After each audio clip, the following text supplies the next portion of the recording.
All right, it looks like it is 6 o'clock. I'll call the meeting to order. Please join me for the Pledge of Allegiance. Pledge allegiance to the flag of the United States of America and to the republic for which it stands, one nation, under God, indivisible, with liberty and justice for all.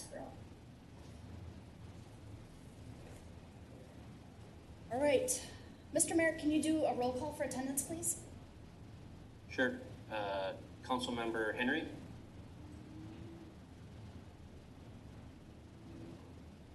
Councilmember Henry? Sorry, Eddie, I'm mute. Councilmember Henry is here. Councilmember Mott? Present.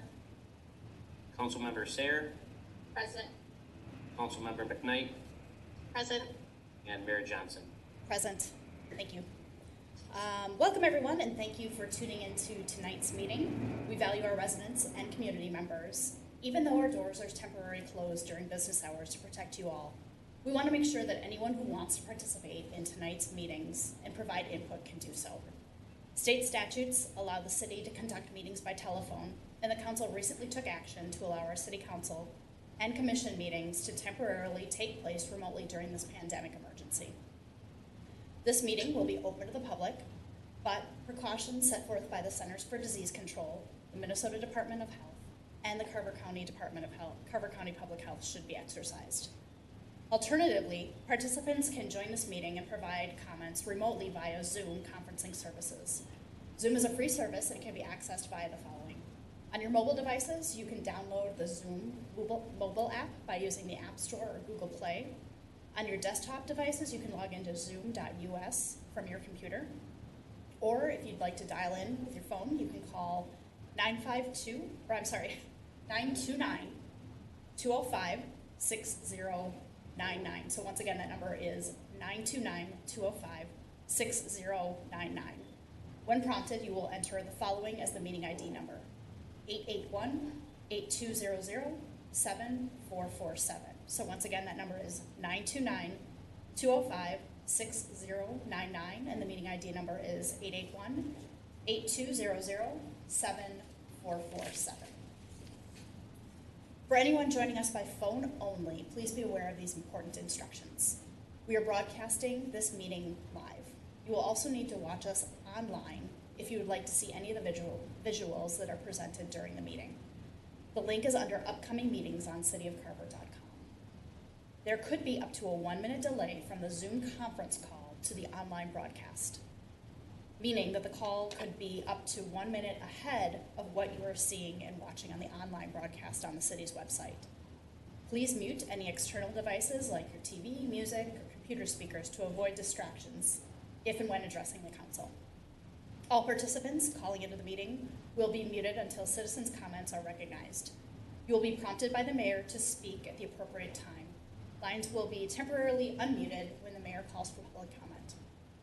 We ask that anyone wishing to address the council ask to be recognized, be respectful, wait for your turn to speak, and please don't speak over one another. It is important that all council members and members of the public be able to hear each other and the discussion. So please speak loudly, speak clearly, and speak directly into your telephone or microphone.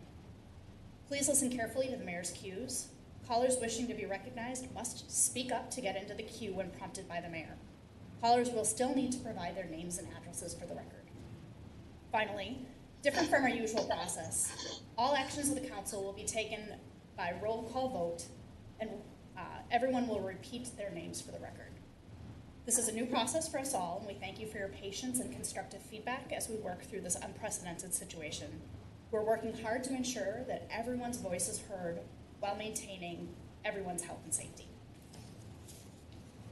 Great. With that, let's get into the agenda. Can I get a motion to approve the agenda, please? I'll make a motion to approve the agenda. Glenn Henry.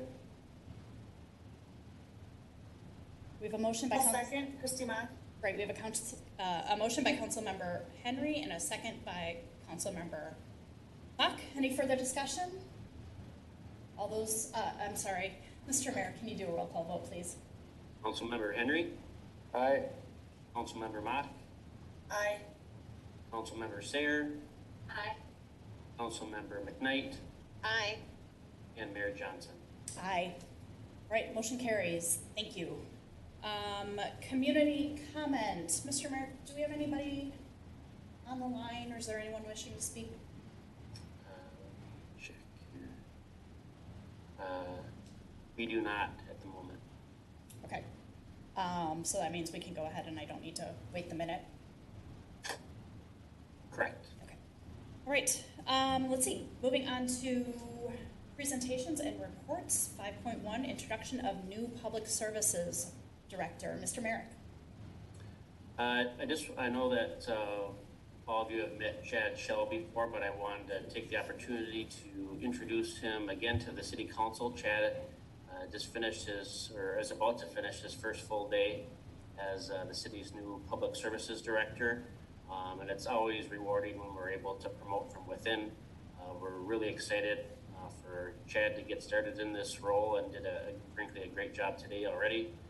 But just wanted to give him an opportunity to introduce himself again to the council, talk a little bit about his plans, and then give the council an opportunity to ask any questions that you might have. So take it away, Chad.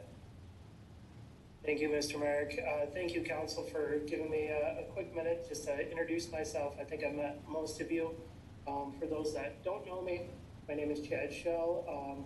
I've been with the city for almost 2 years, mostly focused in utilities. I've been involved with a lot of the new developments and projects in town. I would like to thank the city and the interview panel for offering me this great opportunity. I'm extremely excited and looking forward to being successful in this new role. The most exciting portion of this role as a director is to teach and mentor the staff. Basically, just the same thing that all the old timers did for me when I first started in this field. I really want to build this team around the city's core values. And one of my first tasks will be to post and hire 2 new positions. One, my direct replacement as a public service technician 1, and also an entry-level public services technician 3 that'll focus more on general maintenance in streets, parks, and storm. I'm looking forward to working with all of you in the near future. Does anyone have any questions? Chad, are you still game for a lightning round of 2 truths and a lie? Sure. All right. All right, so I give you 3 comments, and you need to pick which ones are the truths and which ones are the lie, correct? We'll do a 1, 2, or 3, which one we think is the lie. So 2 truths and 1 lie, right? Yeah. I have 1 round. Okay, no, that's all I want. So my wife is from Cape Town, South Africa. That's 1. 2, my house is heated entirely by burning wood. And 3, I can speak 4 languages. Okay, show hands. 3. Christy?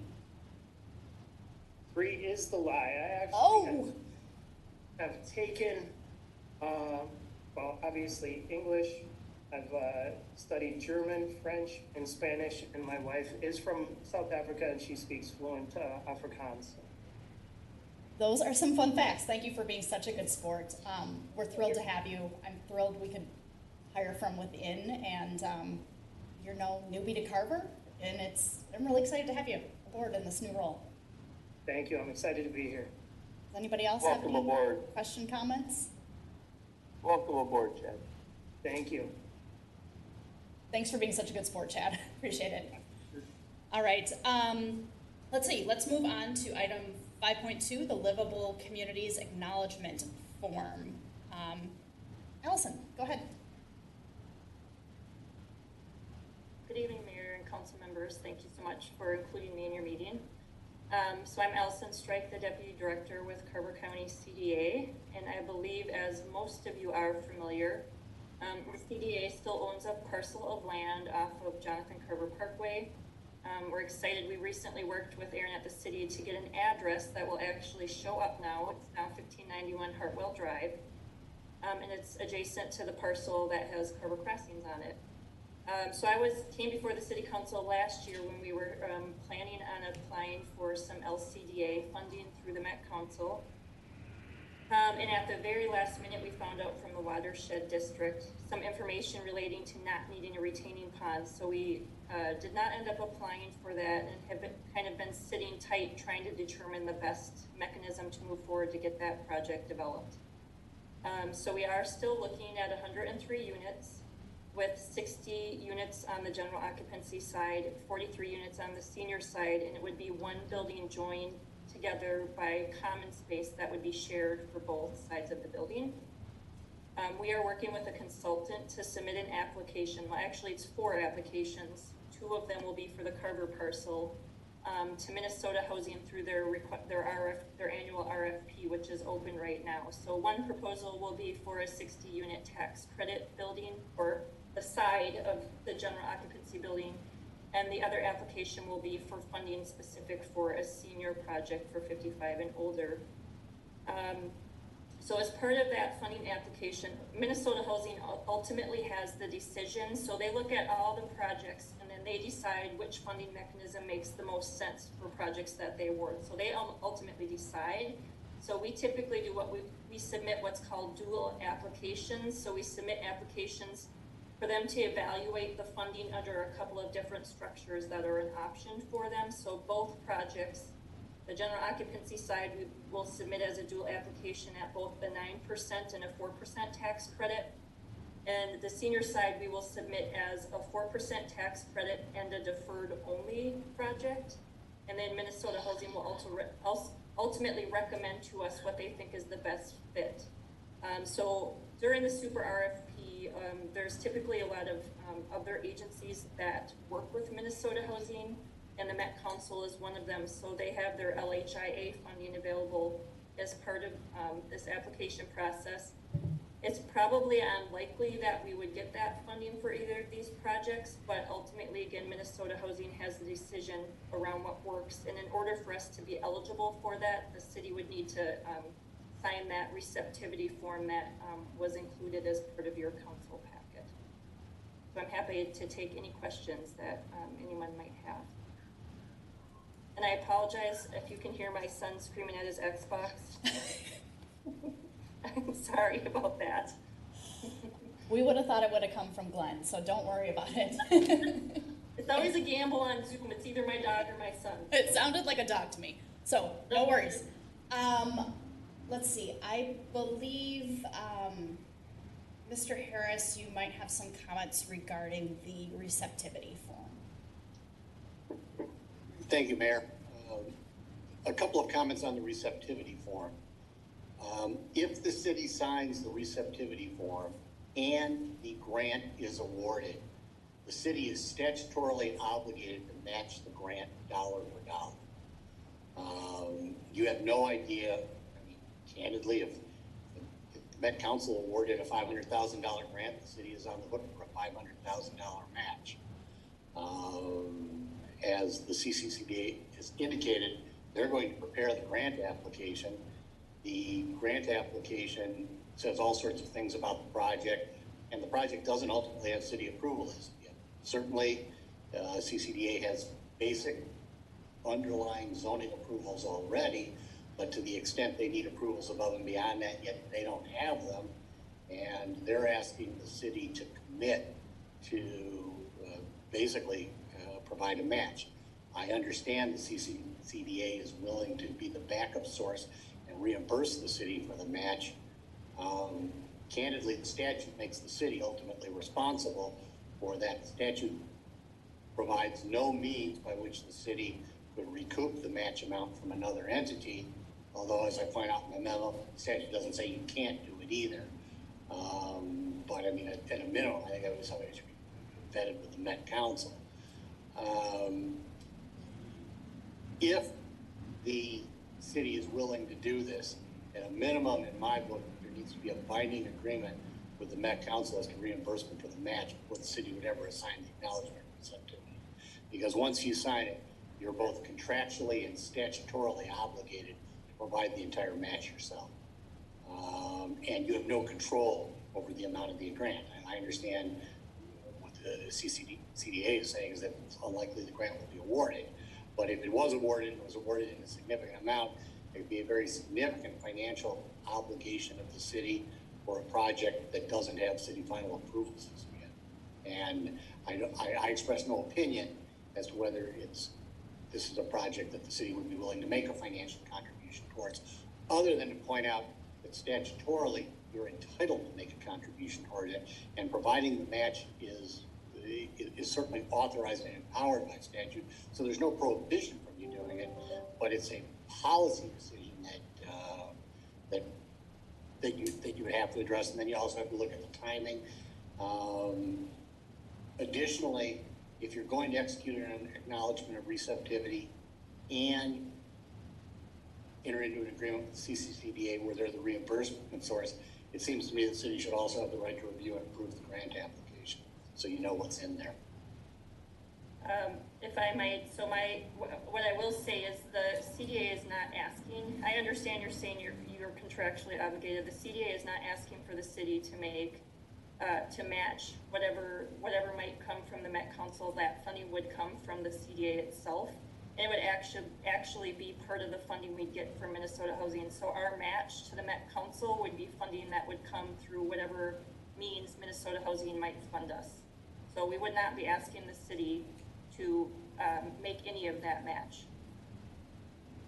I understand that, but the minute the city signs the acknowledgement of receptivity, the city is contractually and statutorily obligated to make the match.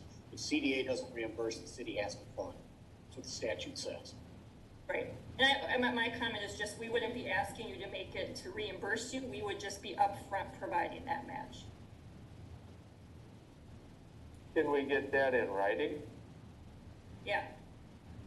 And it also, what I read here is that the owners or the developers are not eligible grantees, so we as a city have to make the application, correct?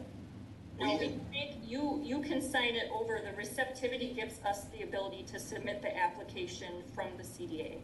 So it's the same process we were doing with the LCDA. So when we came to the council last year to submit the LCDA, you had to sign that same receptivity form in order for us to be able to submit that application. And so we will be listed as the grantee. Larry, is there any way we can, I mean, legally, we're on the hook of whatever the grant allows, correct? If the grant is awarded by statute, the city is obligated to match. Okay. And what the CDA is telling us is that they will be paying the match to the city, or will that be directly to, So it would be like part of our pro forma. So we don't have to pay the match to anybody, pay it. We have to show the Met Council that we're providing a match. So they would like look at our pro forma to see our sources and uses. okay. From my perspective as the city attorney, I'd want an agreement with the CDA that they're doing this, and I want the understanding with the Met Council that they're okay with that. I mean, if that happens, that takes care of the financial issue. Perfect.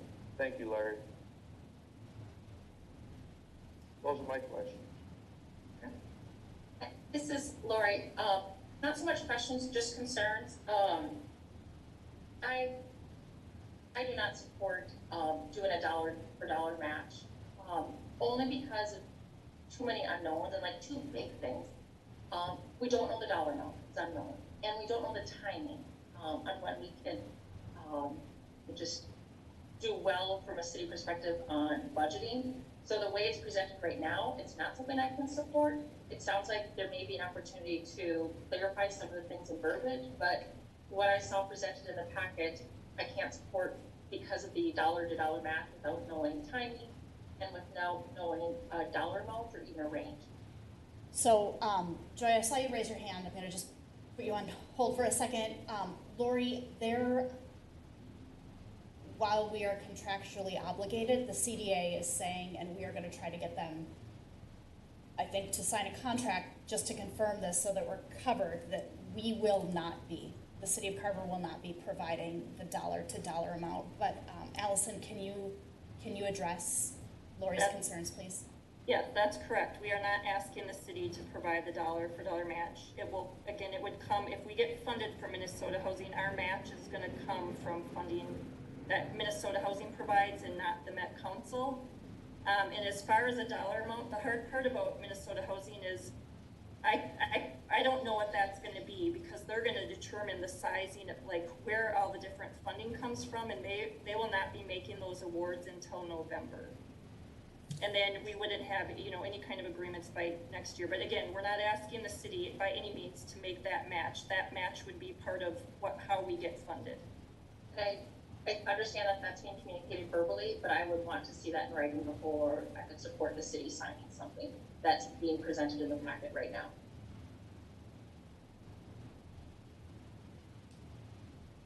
All right. Joy, is that all? Or I'm sorry, Lori, is that all? Okay, Thanks. Joy? Sure. So, question, has the CDA done similar applications in other cities where the CDA has provided that match versus the city? Like Yes. a similar scenario, can you speak to how that worked and give an example? Well, not that we've ever been funded, so we've submitted an LCDA application for our site on Waconia to the Met Council twice, where they have signed that letter of receptivity. Well, they've actually signed it for us 3 times. Twice where we submitted directly to the Met Council for an LCDA, and then once where we were going to submit to Minnesota Housing, and then we opted not to. And then you all signed a letter of receptivity for us last year when we were planning on submitting to the Met Council for the LCDA funding. So the form you signed, maybe last April or May for that application is the exact same form that we're presenting tonight. It's honestly, it's rather hard because of the transit issue. A lot of the times the Met Council money we don't score high enough because they don't think the transportation we have works well enough. Certainly Carver is much better than Waconia because the transit station is, right next to our property, but correct me if I'm wrong, maybe Larry, the form that we signed for the previous letter that we signed, the city signed, did not include a match, city match. There was nothing in the statute, correct? I'm not aware of that. I'm not aware of the form that you signed the last time. yeah, the LCDA application does also require a 1-for-1 match. So it's same form, same match, just the scoring criteria on the LCDA versus the LHI are just like a little bit different. In the LCDA application, the Met Council does separately on their own versus the LHIA is part of Minnesota Housing Super RFP. Okay, I wasn't aware of that. Okay, but thank you for the other example. That was all I had, I think, Courtney. Okay, thank you. Christy, do you have any comments? Yeah, I tend to echo Lori's view of I don't feel comfortable entering into an agreement that could statutorily be caught on the hook for money, saying that something fell apart. I don't believe the CDA is going to try and stick us with that bill, but I feel more comfortable if we had something in writing that made that really set in stone for us. Thank you. So I am a little uncomfortable as well without an agreement. So to echo Glenn's questions, Larry, are we able to come up with kind of a contract that would spell out that the CDA will pay for that match? Well, of course, it's contractual. I can draft a contract that says that. Okay. And Allison, from your perspective, is there any issues with the CDA agreeing to those terms? No. Okay. And then Larry, you're also more comfortable if we were able to review the grant before it's submitted? I think the city's ultimately the grantee. I mean, even though it flows back, I think you ought to see the grant application. You never know what's been applied for. Okay. So Allison, with those 2 stipulations, it looks like the applications aren't due until July 16th. Mm-hmm. Do we have enough time to still work within that deadline? I think so. Okay. I think it depends on what part of the grant application you want to see. If you're fine with the narrative in the workbook, you know, we're just going to have to work out timing because so much of this stuff that goes into the Minnesota housing is like we literally will hit submit, you know, a couple hours before it's due. But I think, you know, we'll figure it out. Okay.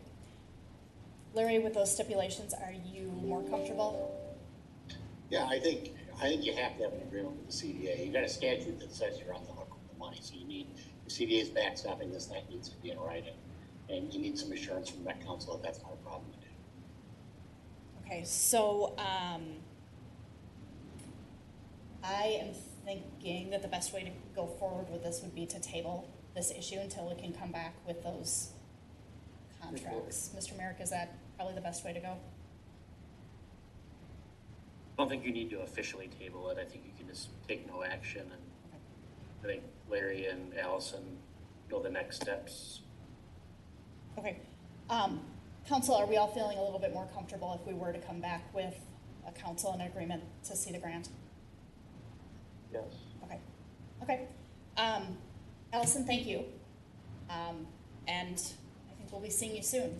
Okay. Thank you. Thank you. Thank you, Allison.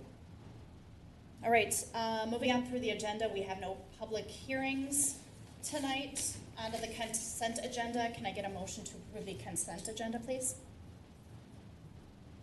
I'll make a motion to approve the consent agenda. We have a motion by Councilmember Henry. I'll second. And a second by Councilmember McKnight. Mr. Merrick, can you do a roll call vote, please? Councilmember Henry. Aye. Councilmember Mott. Christie Mock, aye. Councilmember Sayer. Lori Sayer, aye. Councilmember McKnight. Joy McKnight, aye. And Mayor Johnson. Courtney Johnson, aye. All right, motion carries. Thank you. No unfinished business. Moving on to new business, 9.1, the COVID-19 phasing plan. Mr. Merrick. Sure.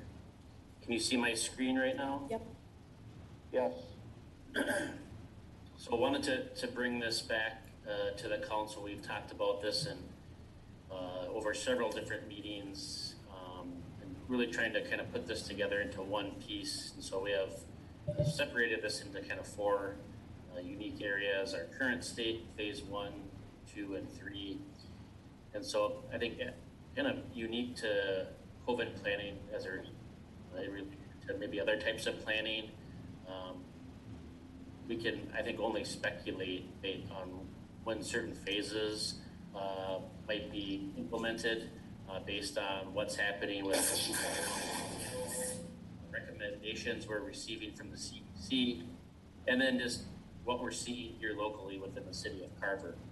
And so we might go from our current state to phase 1 to phase 2, but then based on what we're seeing, we might have to go back to phase 1. And so it's going to be an ongoing conversation. It won't follow a typical construction timeline that you might see where the project starts and the project has an end date. There might be a few delays, but you'll get to the end. We'll get to the end, but we might go backwards a few times and then take a couple steps ahead and then go back again. So this is all in the packet, but just kind of highlighting this for presentation purposes. Phase 1, we'd start tomorrow with the city hall open by appointment. So it allow residents and stakeholders to be offered, or they'd be offered services remotely first. But if they really felt like they needed to have that in-person, make accommodations for that. We continue to close the park shelter and field reservations suspended along with facilities. There's such a narrow kind of gap as far as recommendations for number of people. I think right now we're at 10 for this. So everyone check their mics to see if they're on mute right now. I'm getting some feedback from them. And so we don't want to be in a position, and I think probably folks are seeing that out on social media. There is kind of an enhanced I think maybe I'll explain it as like raw emotions as it relates to how many people should gather, and then people calling out certain, people if they're gathering in certain locations. And so really want to control that and put people in a position to succeed. And we are encouraging people to use the outdoor shelters and fields. We're just not reserving them. And so we're putting them in a position where if they can meet those recommendations for under 10, they can move forward with that. But we're not going to be reserving fields or opening up our facilities, at least in this phase 1 point. And this number 4 is where I'll need some feedback at some point from the council, but specifically to phase 1, council and commission meetings would continue using video conferencing services. I think the team has really done well as it relates to putting that together, and we've been able to service the council staff and residents. And so I think as long as we can do that and operate in a safe manner, we should continue to do so. But I understand there are some expectations related to the public and the council. So looking forward to a conversation on that. We'll be working with our team to implement a series of public health and social distancing improvements. One of the things that we're looking at is touchless hand sanitizer stations throughout City Hall. Phase 1 would continue supporting staff to work remotely where applicable, and we're kind of putting it down intentionally that our indoor park restrooms, concession stands, and the campsites would remain closed for the season.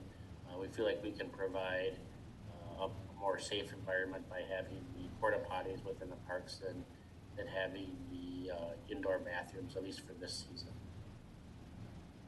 Then phase 2, and if you can remember that kind of continuum of we're hoping that we can start up with this on June 16th. But again, it'll be based on what we see, and this coincides with the council meeting on June 15th where we can touch base. But phase 2 would be moving toward putting the council and commission meetings back in the council chambers. Really want to figure out a way to include the video conferencing as an option for members of the public that may not feel safe in coming to a public meeting, or council members who want to continue to distance for a variety of reasons. But based on the conversation tonight, we'd probably look at different ways that we can outfit the council chambers, at least for the next year, in order to provide the most safe environment for the participants, both council, staff, and residents that will attend those meetings. In phase 2, we'd go back to our regular scheduled work sessions and meetings at 5:30 and 7. However, we would keep the work sessions in the council chambers just to promote that social distancing aspect, so we didn't have to pack folks into the Rapids room where it becomes a little bit more challenging. We'd open the service counter, but again, with social distancing and public health strategies, we've purchased sneeze guards for the front service counter, and there's a number of things that our department heads are working on that we could do to implement social distancing and public health strategies for essential precautions.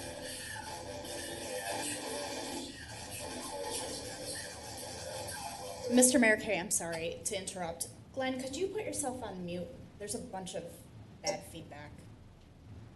From me? I think you're the only one who is not on mute. If everybody could put themselves on mute except for Mr. Merrick, please.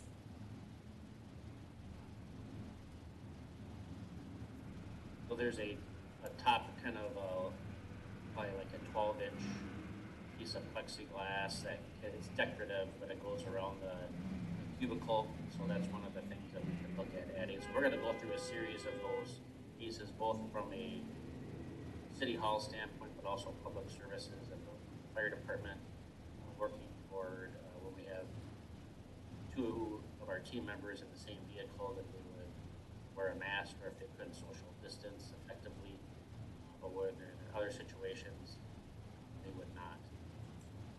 Continue with phase 2, we'd open up facilities, our fields, our picnic shelters. However, our occupancy would be tied to the recommendations of the CDC, and recalculate a maximum occupancy, for instance, for the village hall room. If they said no groups greater than 50,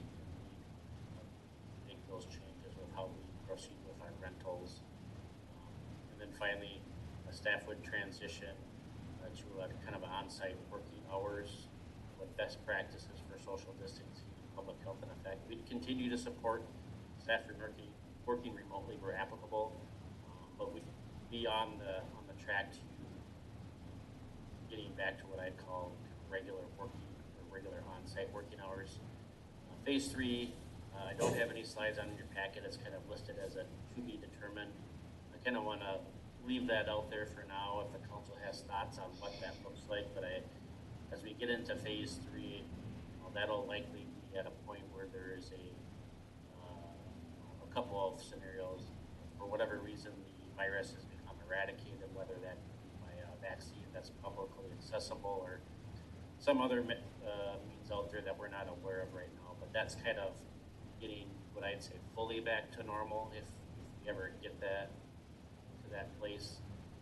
There'll probably be some long-term changes that we'll make regardless. But this essentially will hopefully give the council an overview of what we're thinking for a phasing plan, which is a challenge. There are people that are on different places on the spectrum as it relates to this, and one of the things we're really trying to do is not push that kind of an organizational piece on any one individual. That it gives the opportunity for someone that they are feeling really concerned, that we can put them in a space where they can feel like they're being protected, because we don't want to be in a position where we're telling someone you'll be fine, there's nothing to worry about. We're attempting to be as sensitive as we can. On the flip side, with the exception of like the vehicles, we're not proposing or recommending that visitors to the city hall be required to wear masks. We just don't think that we have the authority to enforce that, and frankly, we don't want to be in a position where we're getting into an argument with a resident or a visitor or property owner regarding a mask. There's an element of politics that I think we can all agree is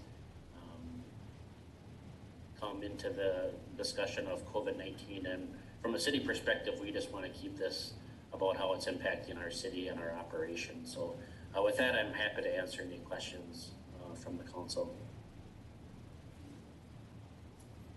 Council questions, comments? Let's see, I might just go ahead, Christy.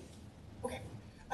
So Brent, can you, I think, flip back one slide? We're talking about staff coming back on, maybe it's not on that one. So we had been staggering our city hall staff, is that correct?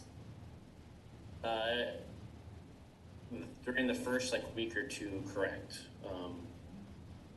One of the things that we found was we were, for example, in public services, we were effectively able to segregate that staff by not segregating the days that they work, by where they office out of. So, for example, the entire department offices out of the second floor of the fire station public services building. But right now we have a couple of folks officing out of the water treatment plant. We have a couple of folks officing out of the church by the river. And so when they're officing, they're separated, and just the nature of their work is separated.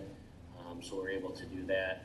I believe the fire department would continue with how they're staggering their shifts, kind of their, and Chief Trimble can kind of get into the details if council wants that. But in relation to the public services department and city hall, I think there's also some similarities there where I think we can effectively segregate ourselves and distance ourselves without putting people in a position where they're on top of each other. But I would say that if there is somebody that wanted to work remotely and they could do that, we just want to know what their schedule would be. So for example, I've offered to the building official, Jessica Archer, that she continue to work remotely for as long as she feels like it's appropriate. Because I think that puts us in a position to be successful and for her to be successful. And we do that with the building inspector, frankly, any member of Vicky's team, etc. There are some folks that prefer to be working out of City Hall, and so we want to give them that option as well. So the goal is not to be rigid with that, but to provide the opportunity to say, we're ready for you to come back in should you want to do that. There are some folks, like part-time admin assistants, that it'll be more challenging for them to do that, since we'll need people to service that front counter. But if that becomes an issue, we'll work through that collectively with Vicki and her team. Okay, I guess my only comment then, following up to that, is for the city hall folks, you guys have done a great job of getting everybody set up to work really well remotely, and I don't have any problem with that continuing for a little while longer. Again, I don't know that I have a date in my head that says this is the magic date that everyone should be back in city hall. My personal opinion is that if we are functioning well, and especially as we start to reopen and see what that might look like, the ones who are set up to work from home and who can remain working from home, it's more than fine with me. Okay, that's great feedback. Thank you. Thanks, Christy. I'm just going to go down the list here. Joy, you're next. Questions, comments? I'll make some comments around the city council meetings. I am comfortable with the phase 1 saying that we're going to continue to have our meetings via video conferencing service. I think that's completely appropriate, and actually I support everything in the phase 1. That's really consistent with all of the government and organizational and health services rules and regulations. It's consistent with what I've seen in various workplaces as well. Regarding phase 2, for city and council meetings to come back into the chambers. So, as an employee coming in, I'd want to make sure I can feel safe. So I know you and I, Brent, had talked earlier about, can we do social distancing? Can we put in separations between people? Can we do some of those things just to make sure that everybody who is in the room can feel safe? So I'm completely open to suggestion on how we actually execute that, but let's keep that in mind, even if we're all going to be physically in the same room together. I think that's all my comments. Thank you, Joy. Glenn? I concur with Joy on the first phase 1. Let's keep enacting what we have right now until our June 16th deadline. As far as phase 2, I've developed a new phrase, live dangerously. I wear a mask most of the time, but there's nothing wrong with living dangerously and going without a mask. We can go with partitions between council members, that way Christy won't knock you off the stage. And other than that, I think Brent, you got a great handle on it. It's time to start looking at the steps to get back to normalcy. And it's going to be a slow process, but I think Brent, you've done a remarkable job of laying out our next steps and how the whole city and staff and everybody's operating. So I'm comfortable. That's all I got. Thanks, Glenn. Lori? No concerns. I appreciate the presentation. I really like how we align with, as Councilmember McKnight mentioned, a lot of the other entities and what we're seeing in other workplaces. And I really like the use of that word fluid. I think that's just a good approach. So no concerns or questions. Thank you, Brent, for putting this together. Thanks, Lori. Brent, I think this is a great plan. I like that this came from staff, and especially on the staff side, this is something that you all are comfortable with, and it's very accommodating for folks who might not be on the most comfortable side of the spectrum. I agree with all of it. As far as phase 2 and bringing folks back to the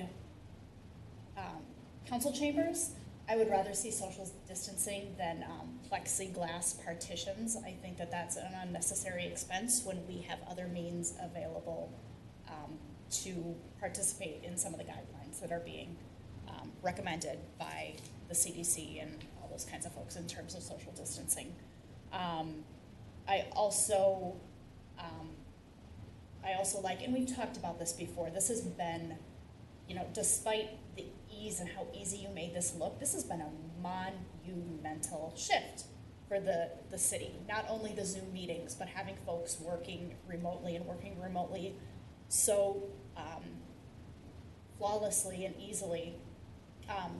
It was only probably 3 years ago where I was trying to participate in a council meeting remotely, and it was like we were trying to land the space shuttle right in the council chambers. So just the progress that we've made is really cool and something to be really proud of. I think that the option for a Zoom meeting is something that might never go away. If Joy ever goes back to China, it's something that if she so chooses, she could participate at 4 in the morning on a call, in a council meeting. So I think that that's great, and it gives folks flexibility. Also, if folks are feeling under the weather, something where they could dial in, and having that option always available, I think just from my lens of council activities are great. And then I'm, as far as the staff goes and reopening, I think that plan is prudent and is also well within the comfort levels of the folks who created it on the staff side. So thank you very much for the work on that. I appreciate it. Yeah, I want to thank Jessica Archer and Vicki Sonzaiden. We put our heads together and built this together. At this point, the phasing plan involves a lot of the city hall staff, where Chief Trimble has already done a lot of work on the fire department side, so this is more city hall centric at this point. So thanks to Vicki and Jessica for their help. Yes, thanks to those two. And I forgot who said it about working from home and letting folks continue to work from home. I think that continues to speak, we want to be a good employer in the city of Carver. And while, Ryan and Kelly, you guys can't work from home necessarily in all facets of your jobs, being able to let some folks work from home, I think that is good, and is what folks are looking for more than ever. So thank you. With that, if we are done, go ahead, Christy.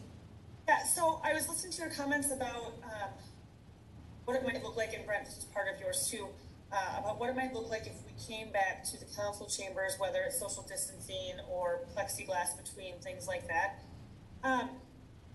Do we look to stretching out then just doing our Zoom meetings if we have to go through a whole nother rigmarole, I guess, to get the council chambers changed over?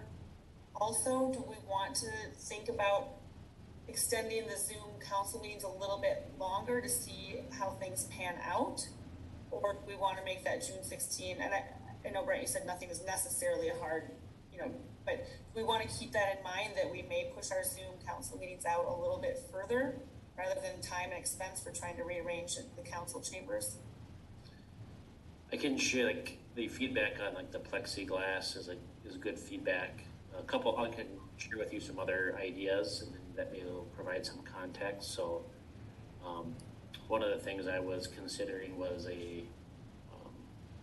probably something you'd get from an online vendor, where basically a podium to put on top of the table where residents speak, so they don't have to fiddle with the chair sitting down, so they can just walk right up to it. It can be kind of a touchless situation. And then also reaching out to Marco. Right now, the staff at their desk share a microphone, so putting a situation where everyone had their own microphone. And then I forgot which council member brought it up, but probably a table in there so that we could separate council members and staff at a reasonable distance, as opposed to putting plexiglass. I agree that would have a little bit more of a prison type policy. Thinking of Starsky and Hutch right now, and I don't want to.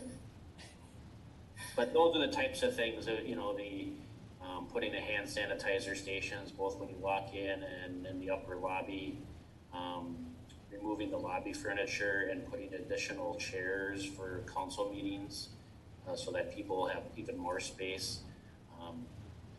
Feeling like this is going to be something that we're going to, even if we kind of return back to semi-normal, that some of these practices, at least for the next 12 to 18 months, we might want to have additional distancing pieces to make people feel comfortable. So we might have chairs and sanitation stations out in the throughout the lobbies of the buildings for a while. And some of those things, like one of the things that Vicki did that was really a good idea was the old-fashioned stylus that you used to use. We have a touch copier, and so rather than using our fingers, each of the employees has their own stylus to operate the copy machine rather than touching it. So I wanted to think of a more creative way to say it. Thank you. So like I said, I really just want to keep us open-minded to what, if we don't know what it's going to look like. So being fluid about what happens or what comes next, I think is, and just paying attention to that is important. So that's all I have then. Based on our schedule, the first council meeting that you, under this phasing plan, you have is in the council chambers would be in July. And so we do have plenty of runway, so to speak, to change our direction if we need to stop and consider another strat. Okay, thank you. Any other comments, questions? And if not, I'd entertain a motion to adopt the COVID phasing plan. I'll make a motion to adopt the COVID-19 phasing plan as amended. I'll second. So we have a motion by Council Member Henry and a second by Council Member McKnight. I have a question there. What's that? I just have a question. Was there an amendment that I missed? I didn't. Yeah. No. Yeah, I had that question too. As presented. Got it. Thank you. Apologies. Okay. Is that the motion that you'd like to second, Joy? Yes. Okay. So again, a motion by Councilmember Henry and a second by Councilmember McKnight. No, any further discussion? Mr. Mayor, can you please do a roll call vote? Councilmember Henry. Aye. Glenn Henry. Councilmember Mott. Chrissy Mock, aye. Councilmember Sayer. Lori Sayer, aye. Councilmember McKnight. Joy McKnight, aye. And Mayor Johnson. Aye, Courtney Johnson. Motion carries. Thank you all. All right, moving on to communications, the recreational fire ordinance. Chief Trimble. Good evening, Mayor and council members.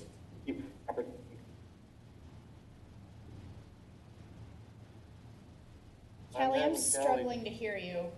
Yeah, Kelly, your audio is not great right now. How about now? How about now? Better. Okay. Good evening, Mayor and members. Thank you for the opportunity to speak with you tonight to discuss the open burning ordinance that we've been working on with the city attorney, the city manager, and the fire department. Currently, we are one of only 2 cities in Carver County that does not have one. Under the proposed ordinance, we still allow recreational fire and the use of portable outdoor fireplaces, but it also provides a guide to residents on how to do so safely. We ask that all recreational fires are done so with raw, untreated material, which should reduce calls related to smoke, excessive smoke in the area. It prohibits open burning and the burning of unapproved materials. This ordinance would provide tools to the fire department and Carver County to with the necessary violations. So, what questions do you guys have? Christy, any questions? I do, thank you. Kelly, I have a couple of clarification questions.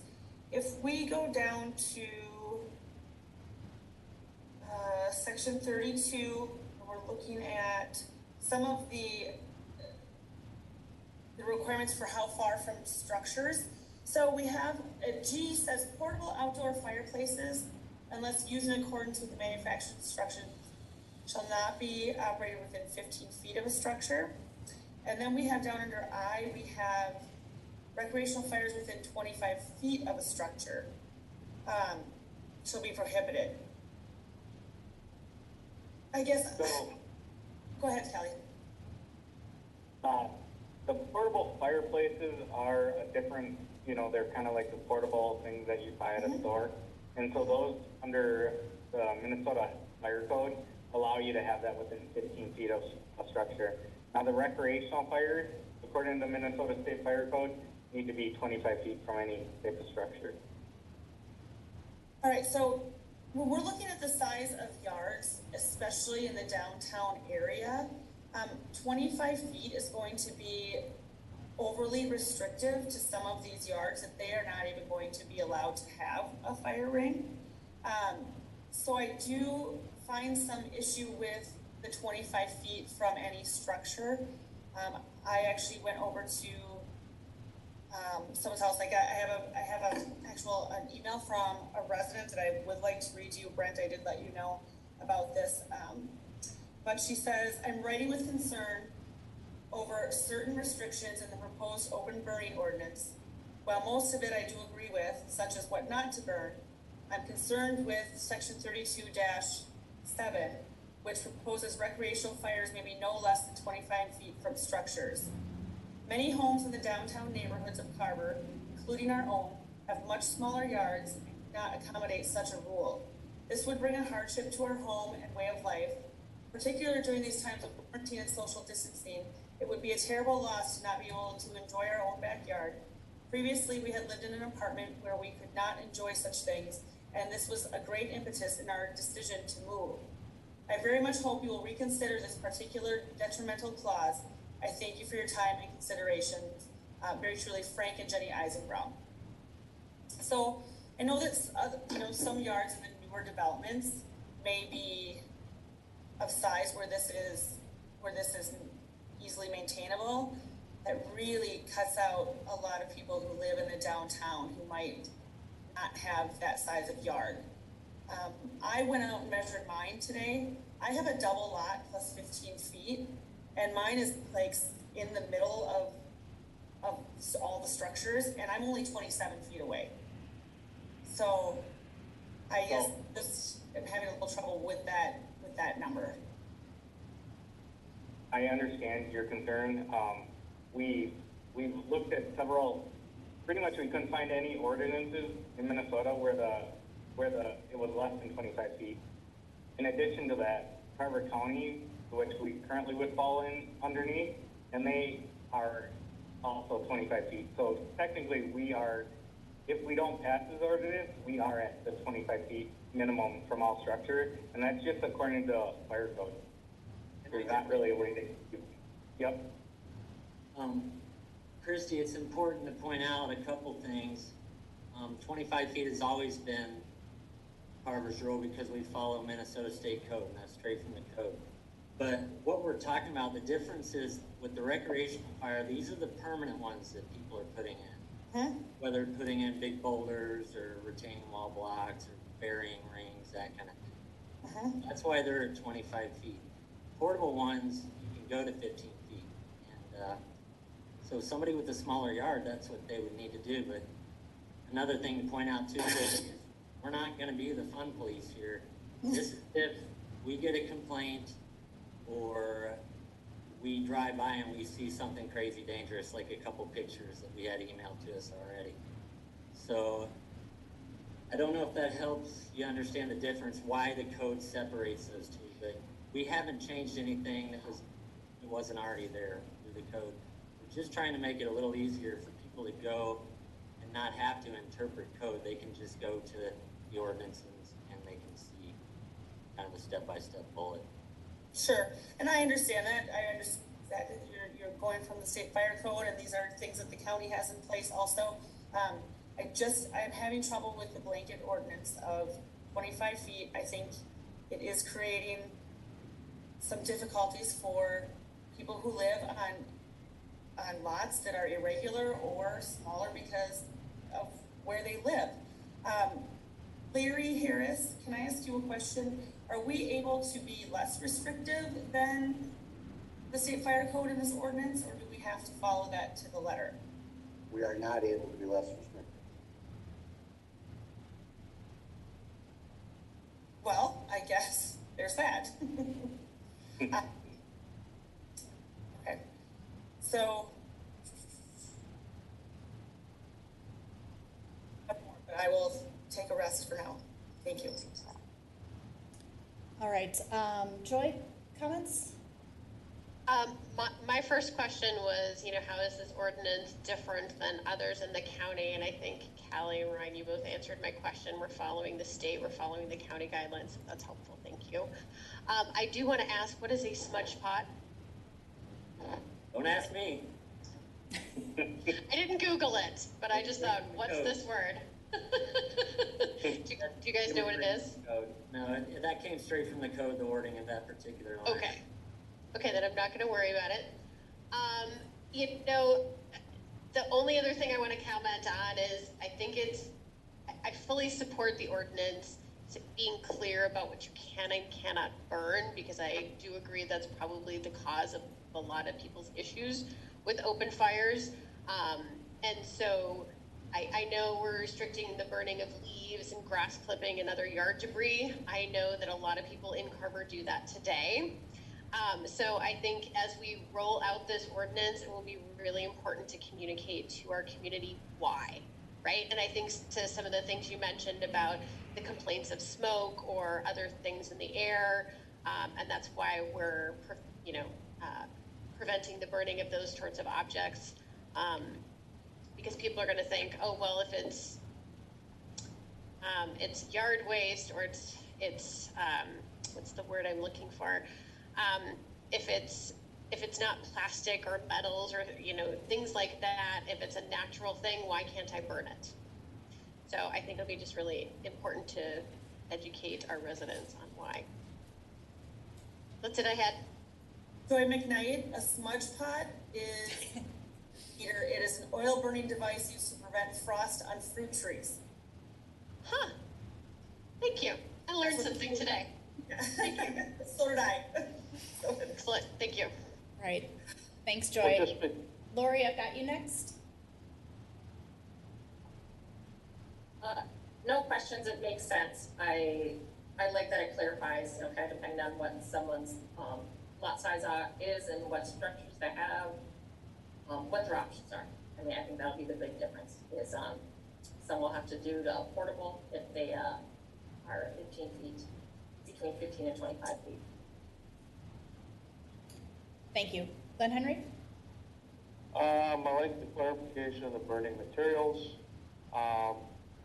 Just because the state of Minnesota has smudge pots in their laws, not even the fire department understood what they were. So sometimes we have to question some of the laws that the state and the county have as their law.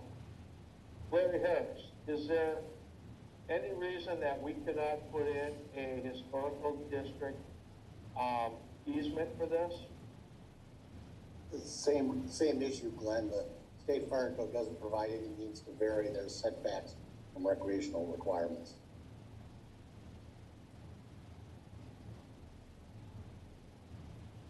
Thank you. Glenn, if I could just point out too, we're not going to be going around looking for recreational fires within 25 feet. As long as people are being safe, there's no reason we should ever be called that. Okay. Ryan, can I ask a question, or Callie? Why do they consider there to be a difference between the portable ones and the in-ground ones? Is everything considered to be a 3x3, 3 wide, 3 high? Or do you have any idea why there's a difference? They're both 3 foot high, or 3 foot wide by 2 foot high. Okay. That's just again, straight from the code. I think it's, again, you're not going to be out there measuring the height of the flame. We got a picture from a resident, and I could not believe, I don't know if any of you have seen it, I could not believe the size of the fire and how close it was to the house. I truly can't believe the house didn't burn down. So we've been getting a lot more complaints, maybe because people are at home and got nothing better to do than burn things and complain. But that's kind of I don't know what necessarily the reason is why they differentiate between the portable and the permanent, semi-permanent. My only guess is that it comes down to that word portable. You know, it can be, if there's some type of danger, it can be removed much easier. Not for us. Well, if everything's at fire, I would my portable fire pit and run. I know. I've asked the same question. Why are they different? And I think because with the portables, they're letting them get a little closer. Now, Chaska, just so you know, they combine portable fireplaces and recreational fires into the same ordinance, which means you have to go to the more strict codes. So they're at 25 feet for everything. The reason we left it separate was so that we could get some people to the 15 feet. Okay. And so the 3 feet diameter, the 3 feet and 2 feet, that is also state code there? Okay. Yes. Reading that right. All right. Sure. All right, so Ryan and Callie, what I hear you guys saying is that this is essentially what Carver County's rule is. We're just more formalizing it for the city of Carver, correct? Correct. Yep. So this is just taking what folks are already having to work under, regardless of if they know it or not, and putting the city of Carver on it. Correct. Okay. Correct. Thank you. That's it for me. It seems reasonable. Christy, I certainly understand the points and the concern from the resident that you received, but it sounds like these distances are set in the fire code and we have no authority to change that. Yep, that's exactly what it sounds like. With that, does anybody else have any additional comments, questions? Hearing none, I'd entertain a motion. I'll make Or a actually, motion. I'm sorry, we might not need a motion on that. But this is kind of a work session item, Oh. so we'll be, notice piece for an ordinance adoption will be at an upcoming, or on an upcoming meeting agenda, excuse me. Okay, perfect.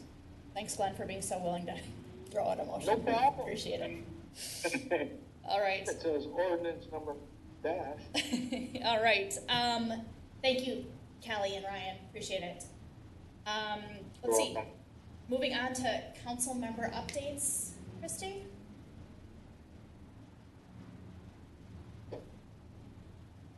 There we go. Sorry, moving the screen around. I don't have anything. Okay. Joy? Yep, we had a virtual Carver Business Alliance meeting last week. Courtney, you gave some nice updates on some projects within the city. So I think that was helpful. Brent gave a nice update to the businesses about potential reopening plans and what that will mean for the city and services and City Hall reopening. It was good to hear from some of the businesses on what's happening with the current situation, and that, you know, some businesses are still doing pretty well, which was really encouraging to hear. I do want to highlight there was a nice article in a write-up in the Star Tribune in Sunday's paper about Lakeview Industries and the pivot they did to make the face shields. I thought that was a really nice highlight on the front page of the paper for our little town. They shipped 5 million face shields in 6 weeks, going to more than 20 states, including Minnesota. So kudos to Lakeview Industries. That's it. Thanks, Joy. Lori?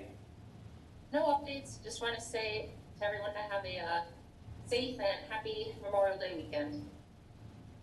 Thanks, Lori. Glenn? I won't be able to attend the planning commission meeting on Thursday. Courtney, you volunteered?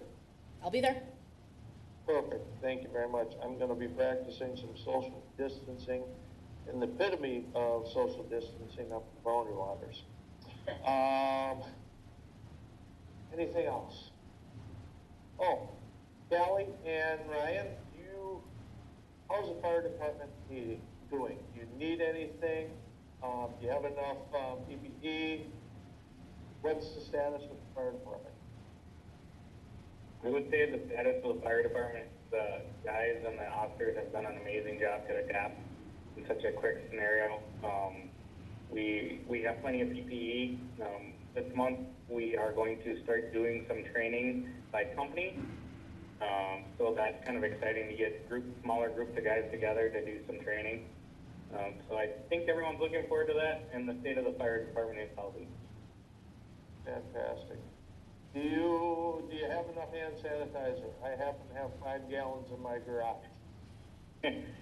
We're good on that Just saying. right now. All right. Thanks for the Are you offer. a bootlegger now? Are you a hand sanitizer bootlegger or what? My nephew owns a distillery in Northfield, and he produced, I think it was like 1,500 gallons, and he's been distributing it to Hennepin County sheriffs, to hospitals, to nursing homes, and I just happened to be fortunate enough to get some from him, and if anybody needs it, let me know. All right. Thanks, Glenn. Let's see, from me, update on, at our last meeting, I talked about presenting to the Carver County Board of Commissioners about our levy project. That's going to be happening on June 2nd. I'm really excited, with an asterisk, to say that we had a bill for a levy improvement project in both the House and the Senate this year, which I think is as far as that project has ever progressed. That said, I think as most of you have probably heard, that the session ended last night without coming to terms on a bonding bill. So the assumption is that the governor will call everyone back, and that there's still a lot of haggling and negotiating to take place on the bonding bill. But we're not out of the running quite yet. So cautiously optimistic on that. More cautious than optimistic, though, knowing our chances for this project. Let's see. Still looking for someone for the Lower Minnesota Watershed District Manager position. If anybody hears of anyone, please let me know. And I echo Glenn's sentiment, and I've said it before. I think everybody at the city level, from the fire department to folks here in City Hall and public services, are all doing such a tremendous job working through these strange, weird times that none of us would have anticipated we'd be working our way through probably as recently as first of the year. So thank you all. That's all that I have. Mr. Merrick, anything from you? Just a preview, I mentioned it in an update, but the 2020 community survey has been completed. Should get a summary from the Leatherman Group sometime this week. So the council will be presented with those results in June. That's your first meeting in June. And then not to be undone, you'll get the audit report probably at their second meeting in June. So pack a lunch for those two. They'll be a little bit longer. But some really good information both on the community survey side, but also an update on the financial status of the city.